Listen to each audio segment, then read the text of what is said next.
ये है JEE advance 2019 के पेपर 1 का question number 3। A current carrying wire heats a metal rod. The wire provides a constant power P to the rod. The metal rod is enclosed in an insulated container. It is observed that the temperature T in the metal rod changes with time T as T equal to T naught 1 plus beta T raised to 1 by 4, where beta is a constant with appropriate dimension, while T naught is a constant with dimension of temperature. The heat capacity of the metal is। तो देखिए बड़ा simple सा है ये question. अगर rod की heat capacity को हम T मान लें और टेम्परेचर चेंज हो रहा है इस रेट से, तो क्लियरली जो पावर उसको मिल रही है वो तो यही है। अब टेम्परेचर क्या है? टेम्परेचर है T naught plus T naught 1 plus beta T raise to 1 by 4। तो यहाँ पे अगर आप डिफ्रेंशिएट कर दें विद रेस्पेक्ट टू टाइम, तो ये चीज आ जाती है beta T naught by 4 T raise to -3/4। और इसको यहाँ पर हम पुट कर दें तो पावर हो जाता है C into beta T naught by 4 T raise to 3/4। अब एक ही बात रहती है कि ये स्मॉल t को हम एलिमिनेट करें। तो इसके लिए देखिए सिंपल सा है, हम इसी इक्वेशन को देखें अगर, तो आपको ये मिलता है T minus T not upon beta T not इस T रेज टू 1/4। ये तो हमको मिल ही रहा है। तो फिर हम ये कह सकते हैं कि भाई ये तो P के बराबर है। तो C क्या है? C है 4P T raise to 3/4 upon beta T naught, और T रेज टू 3/4 की वैल्यू डाल दें तो C क्या हो गया? 4P upon beta T naught T minus T naught cube upon beta cube T naught cube. तो C का जो वैल्यू है वो आ गया जी 4P T minus T naught cube और beta raise to 4 T naught raise to 4।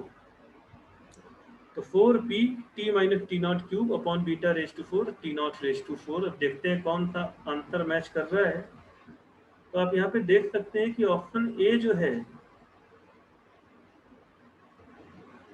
जो ऑप्शन ए है वो मैच कर रहा है 4P T minus T naught cube upon beta raise to 4 T naught raise to 4।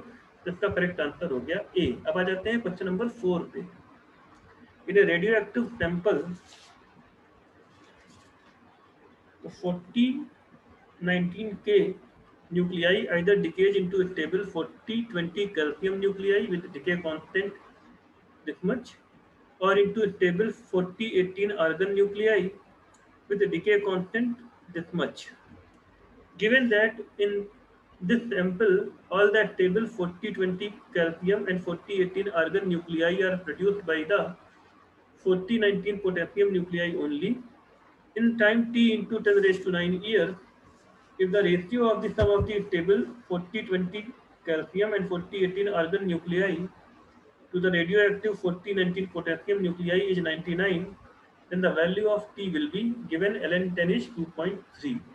तो इसके लिए देखिए ऐसा है, ये पैरेलल डीके पर बेस्ड प्रॉब्लम है जो कि आप लोगों ने पढ़ा होगा। ठीक है जी। तो इसके लिए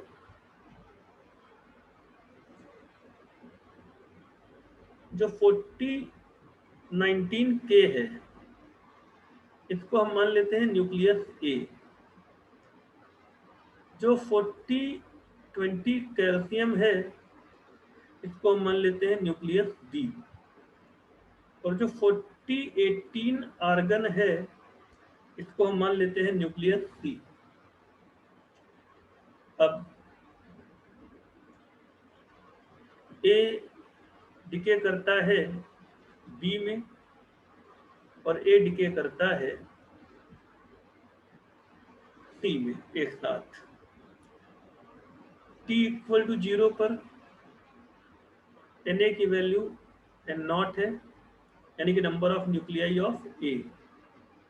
number of nuclei of B 0 है, number of nuclei of C वो भी 0 है। और जब टाइम टी हो गया तब मान लें कि Na की वैल्यू तो कम होकर N हो गई। अब Nb की वैल्यू Nb है और Nc की वैल्यू अब कुछ हो चुकी है Nc। तो एक बात तो एकदम क्लियर है, क्या कि Na plus Nb plus Nc जो है यही N0 है, और Na तो N है, Na तो N है। अब इसको डिफ्रेंशिएट कर दो अगर आप, तो dN by d T plus dNb by d T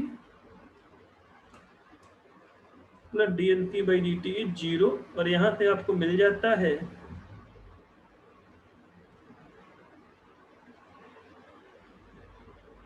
dNb by d T plus dNc by d t is minus dN by d T. अब ये बात भी है कि जिस रेट से बी फॉर्म हो रहा होगा वो होगा λ1 इंटू एन। मतलब ये है कहने का कि ये जो टर्म है ये क्या है, ये λ1 इंटू एन है, और ये टर्म क्या है, ये λ2 इंटू एन है। तो इससे ये मिला आपको कि minus dN by d t is λ1 plus λ2 into N. तो यहाँ पे आपको मिल जाएगा dN upon N is minus λ1 plus λ2 into d t, और आप इसको इंटीग्रेट कर देंगे अब N0 से लेकर N तक और 0 से लेकर T तक। तो N की वैल्यू हो जाएगी N0 e raise to minus λ1 plus λ2 into t. अब ये तो बात हो गई।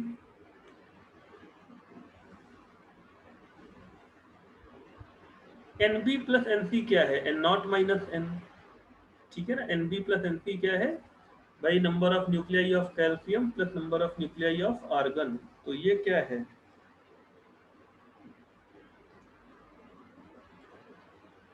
Nb plus Nc is N0 minus N, और अगर Nb plus Nc upon N करना हो तो फिर N0 minus N by N। ये हो जाएगा N0 बाई N माइनस 1, और ये रेशियो आपको दे रखा है 99। इससे आपको क्या मिल जाता है, आपको मिल जाता है कि भाई N0 बाई N की जो वैल्यू है वो 100 है, लेकिन N0 बाई N है क्या, वो तो है e रेज टू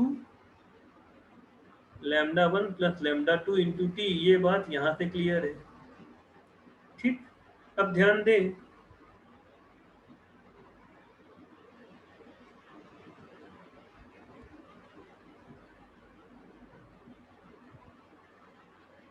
कि λ1 क्या है, 4.5 इंटू 10 रेज टू माइनस 10 पर ईयर।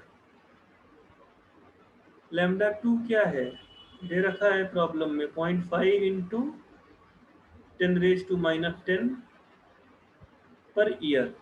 तो λ1 प्लस λ2 हो जाएगा 5 इंटू 10 रेज टू माइनस 10 पर ईयर। तो आपको मिल जाएगा